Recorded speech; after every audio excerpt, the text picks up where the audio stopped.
ఇప్పుడే ఆ తర్వాత నిర్మాణం చేసిన తర్వాత ఆలయ నిర్మాణం చేసిన తర్వాత మొన్న ఒక అమ్మాయి అడిగినాను ఇంకో రోజు చెప్దాం. ఇక్కడ విషయం ఏంటంటే రాసి ఉంటాయి అన్నమాట, స్వామికి బలి ఆలయంలో మీరు తిన్న ప్రసాదాన్ని గొడవలకు పోయొద్దు అన్నది కూడా రాసి ఉండేది. ఈ మధ్యకాలంలో తీసేసి అన్నమాట, నిశ్శబ్దముగా ఉండండి, చక్కగా ప్రసాదాన్ని చక్కగా తీసుకోండి, అంటే కింద పడేయండి. ఇలాంటివన్నీ పూర్వం నుంచే ఉన్నాయి. స్వామి బలిపీఠం అంటే అర్థం ఏంటంటే స్వామివారి యొక్క ధ్వజస్తంభం ఉంటుంది, అక్కడ బలిపీఠం ఉంటుంది, గర్భగుడిలో స్వామివారు ఉంటాడు.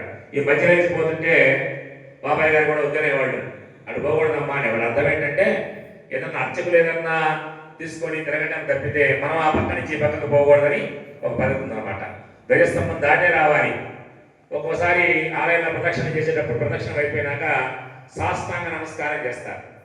8 అవయవాలు నేల మీద తాకాలి, అంతేగాని తగలకూడదని అర్థం అన్నమాట. అంటే ఏమేంటి, నుదురు, చుబుకము అంటే గడ్డము, ముక్కు పొడవు అంటే ముక్కు, పొట్టి ముక్కు అయితే తగలదు. తర్వాత ఛాతి, నడుము, మోకాళ్ళు, ముడివేడు, ఇంతవరకే. పొట్ట తగలడానికి లేదు. మరి మనం పడుకుంటే పొట్ట తగ్గుతుంది, అసలు పడుకుని లేచేవాడు ఎప్పుడు బయట ఒక శాప. అట్లాంటిది సాష్టాంగ నమస్కారం.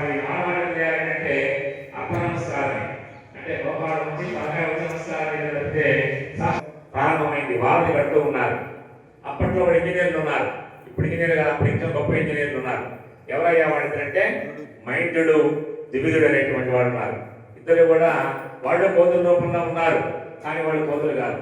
వాళ్ళు ఏంటయ్యా అంటే మంచి ఇంజనీర్లు అన్నమాట. అశ్విని దేవత యొక్క పుత్రుడు వాళ్ళు. వాళ్ళిద్దరు కూడా మైందుడు, దివిదుడు అనేటువంటి వాళ్ళు.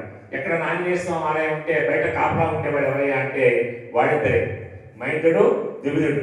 వాడు కూడా ఆకారంగానే ఉంటారు, ఏదో అనుకుంటాం కానీ వాడు కాదనమాట. అయితే దాని మీద రామా రామ అని రాసి వేస్తూ ఉన్నారట. అయితే రాముడు ఒక రాయిని తీసి సముద్రంలో వేశాట. అందరూ వేసి దాన్ని కూడా ఒక రాయి వేశాట రాముడు గారు. ఏంటనే అది మునిగిపోయింది.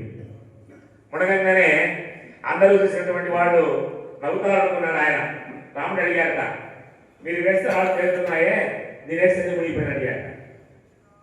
మరి ప్రశ్న వేశాను, మన సమాధానం చెప్పాల్సిన బాధ్యత అక్కడ వాడకుంది. అనగానే హనుమంతుడు అక్కడే ఉన్నాడు అనమాట. ఇటువంటి విషయాల్లో మంది సీతారామయ్య గారి క్వశ్చన్ హనుమంతుడు ముందుంటాడు అనమాట. అక్కడ ఎమ్మటే ఒక ప్రశ్న వేశాడు ఆయన. ఏమన్నాడంటే, స్వామి సంసార సాగరం నుండి బయటపడాలంటే నువ్వేమా కాదా? సంసార నుంచి బయటపడాలంటే దానికి ఆధారంగా నువ్వే. నీ నామం ఆధారంగా మేము, నీ కృప ఆధారంగా మేము, అలాంటి నువ్వు సమాధానం రాసి పాయింట్ అవుతుందన్నమాట. మీరు గమనించాల్సినటువంటి విషయం అవుతుంది. ఎవరన్నా మన రాముడిని శరణైతే మనం రక్షిస్తారు. మన రాముడు ఎవరు శరణాడాలి అన్నటువంటి విషయం అన్నమాట. అయితే వదిలేస్తారు కాబట్టి సంసారంలో మురుగుతాడా పెరుగుతాడా అని నువ్వే వదిలేస్తావా స్వామి అని అన్నట్టు ఇక్కడ మాట చెప్పాడు.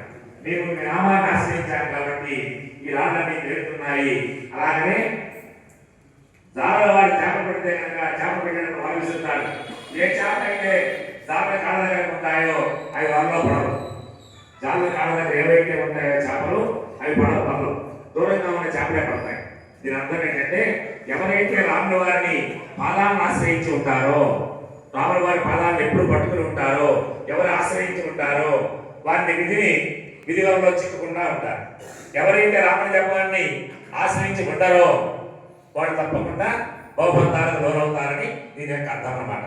స్వస్తి స్వస్తి ప్రజాభ్య పరిపాలయంతాం న్యాయేన మార్గేణ మహిమహింస గోబ్రాహ్మణేభ్య సమస్తు నిత్యం లోకా సమస్తా ప్రసిద్ధి పొందిది దేవసేన గోవింద రామాది కూడా మధునోయి గోవింద బుద్ధి మృత్యుడమునోయి గోవింద రామ శ్రీకృష్ణ భగవానుడు గోవింద ఇట్లని పలికెను గోవింద రామ దేవాంశ పూతులకు గోవింద ఓయి గోవింద అభయము దానము గోవింద రామ తమము సాధ్యాయము గోవింద రామ ఈ గుణముల చేత గోవింద ముక్తులకు సుని గోవింద రామ అడురాంసులకు వాడి గోవింద గుణములు వినబోయి గోవింద రామ ప్రవృత్తి కర్మలేవియో గోవింద నివృత్తి కర్మలేవియో